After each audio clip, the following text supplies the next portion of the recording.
पर्यावरण में सभी तरह के संकट दुनिया को महसूस हो रहे हैं। इसको प्रत्येक व्यक्ति को अपने जीवन में एक वृक्ष लगाना चाहिए और तो मैं आपके माध्यम से सभी को बहुत बहुत बधाई शुभकामनाएं देना चाहूँगा। स्वागत है आपका साइंस इंडिया न्यूज में। सन 1972 में संयुक्त राष्ट्र महासभा ने एक प्रस्ताव आता है। वो प्रस्ताव था पर्यावरण दिवस के लिए, जिसमें अमल किया जाता है। लोग विचार विमर्श करते हैं और राष्ट्र अपनी राय रखते हैं। उस राय पर एक दिन निर्धारित किया जाता है 5 जून। सर्वप्रथम 5 जून 1974 के दिन पहली बार पर्यावरण दिवस मनाया गया। सुधीर गुप्ता जी, नमस्कार सर। नमस्ते। आपको सर क्या लगता है कि जो पर्यावरण है अभी किस संकट में है और इसको किस तरह बाहर निकाला जा सकता है? पर्यावरण में सभी तरह के संकट दुनिया को महसूस हो रहे हैं और जो जंगलों का कटना है और जंगलों के कटने से जो सबसे बड़ी दिक्कत पूरा विश्व इस समय महसूस कर रहा है कोरोना के रूप में, वो सबके सामने है। क्योंकि बहुत सारे ऐसे वायरसेस हैं जो कि नॉर्मली जानवर में रहते हैं, लेकिन जब जंगल कट जाते हैं तो उन जानवरों को शहरों की तरफ आना पड़ता है। और वो जो वायरस अदरवाइज प्रकृति ने इस तरह से बनाए होते हैं कि आपके पास नहीं आते हैं, वो जंगल के कट जाने से मनुष्य को भी इन्फेक्टेड कर देते हैं। और कोरोना वायरस शायद इसी तरह का एक दुर्घटना है मानव संस्कृति के लिए। मेरा कहने का अर्थ ये है कि पोल्यूशन कम हो चुका है अब, जिसके कारण जो प्रकृति है वो समृद्ध हो हुई है कुछ समय के लिए। तो इस संदर्भ में क्या कहना है आपका? प्रकृति निश्चित रूप से बहुत ही परिष्कृत रूप में नज़र आ रही है दुनिया को।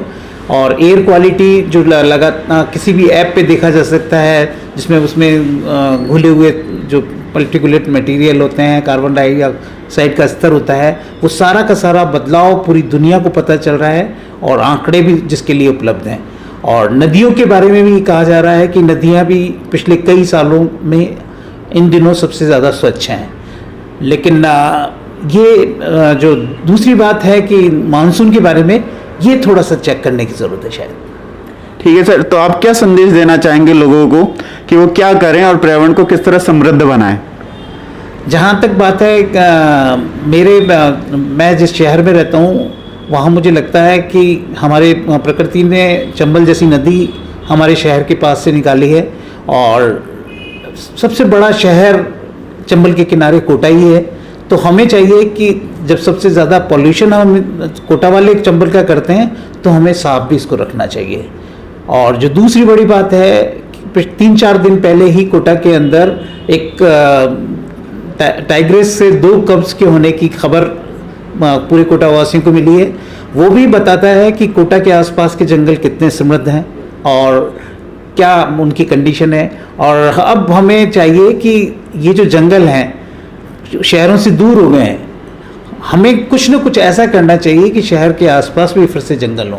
क्योंकि जंगल हमारे लिए किसी और चीज़ से कहीं ज़्यादा ज़रूरी हैं और हमारी जीवन को वो आसान करते हैं। और कोरोना जैसे संकट होने के पीछे भी अगर जंगल का नहीं होना कारण निकलता है, तो इससे बड़ा स्टिमुलेंट, इससे बड़ा मौका कोई नहीं हो सकता कि हम समझें कि जंगल हमारे शहर के आसपास हम लगाएं, खूब घना वृक्षारोपण करें और चंबल को साफ रखें।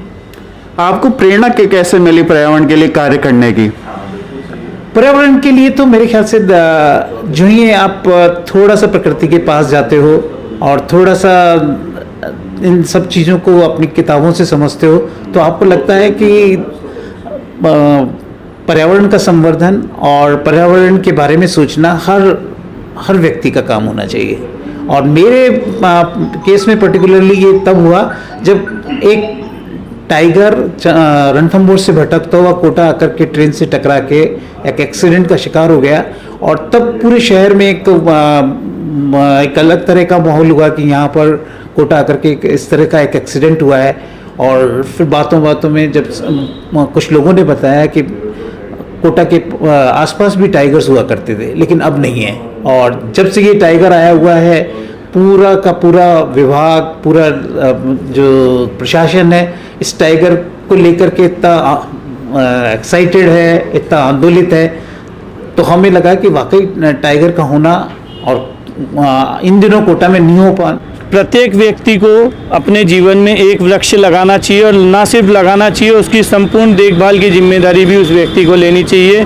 नहीं तो आज ये समय समय पर जो तूफान, आंधी और ये आ रहे हैं, साइक्लोन बन रहे हैं, जबकि अभी वर्षा ऋतु में साइक्लोन नहीं बनते कभी भी, मगर अब पर्यावरण क्योंकि अपनी गति बदलता जा रहा है, सभी मौसम एक एक दो दो महीने लेट होते जा रहे हैं। इसका मूल कारण है पर्यावरण का ह्रास और हम सभी को इस पर्यावरण को बचाने के लिए सामूहिक प्रयास करना चाहिए। कि आज 5 जून पर्यावरण दिवस पूरा विश्व मना रहा है। सबसे पहले तो मैं आपके माध्यम से सभी को बहुत बहुत बधाई शुभकामनाएं देना चाहूँगा। और आज हमने भी आम के, गुलमोहर के, खजूर के, नीम के तमाम तरह के आज पौधे लगाए हैं। और मैं आपके माध्यम से एक सबसे अपील करना चाहूँगा कि अपने घर पर, अपने आसपास के एरिया में, अपने बगीचे में हम 1 या 2 पौधा हम ज़रूर लगाएं और उसकी अच्छे से देखभाल हम करें, ताकि इस पृथ्वी को हम हरा भरा बना सकें, स्वस्थ वातावरण इस देश के अंदर तैयार कर सकें और उसको नियमित रूप से हम उसको पानी दें, उसकी देखभाल करें। ये मैं अपील आपके माध्यम से करना चाहूँगा। कहना है कि हम यदि अब नहीं संभले तो हमें हर चीज़ किताबों में पढ़ने के लिए मिलेगा, सिर्फ हम वास्तव में उस चीज़ तक नहीं पहुंच पाएंगे। हम पेड़, जंगल और कई चीज़ें सिर्फ किताबों में पढ़ते रह जाएंगे। इसलिए हमें संभलना चाहिए और पर्यावरण का ध्यान रखना चाहिए। धन्यवाद।